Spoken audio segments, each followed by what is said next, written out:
కడప జిల్లా బద్వేల్ పట్టణం పురపాలక సంఘం ఆవరణంలో 76వ గణతంత్ర దినోత్సవాన్ని మున్సిపల్ కమిషనర్ వాకమల్ల నరసింహారెడ్డి ఆధ్వర్యంలో ఘనంగా నిర్వహించారు. కార్యక్రమానికి ముఖ్య అతిథిగా బద్వేల్ నియోజకవర్గ శాసనసభ్యురాలు డాక్టర్ దాసరి సుధా హాజరయ్యారు.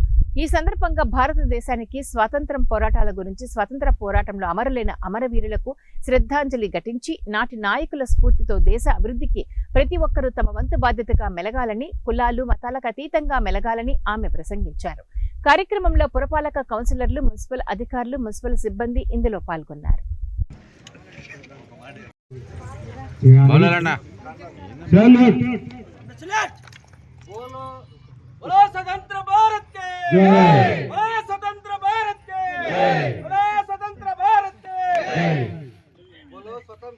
అందరికీ నమస్కారం. బద్వేల్ పట్టణ వాసులందరికీ 76వ గణతంత్ర దినోత్సవ శుభాకాంక్షలు తెలుపుకుంటున్నాను. ఈ 75 సంవత్సరాలు మనము సమిష్టి కృషితో ఇంతవరకు పురోగతి సాధించాము. ఇంకా మున్ముందు కూడా ఏ కాన్స్టిట్యూషన్ అయితే మనకు ప్రతి ఒక్కరికి సమానత్వం, స్వేచ్ఛను కలిగించిందో ఆ కాన్స్టిట్యూషన్ స్ఫూర్తితో ముందుకెళ్ళాలి. మరింత అభివృద్ధి మనం బద్వేల్లో కానీ మన దేశమంతా కూడా మరింత అభివృద్ధి చెందాలని మనస్ఫూర్తిగా కోరుకుంటున్నాను. ధన్యవాదాలు.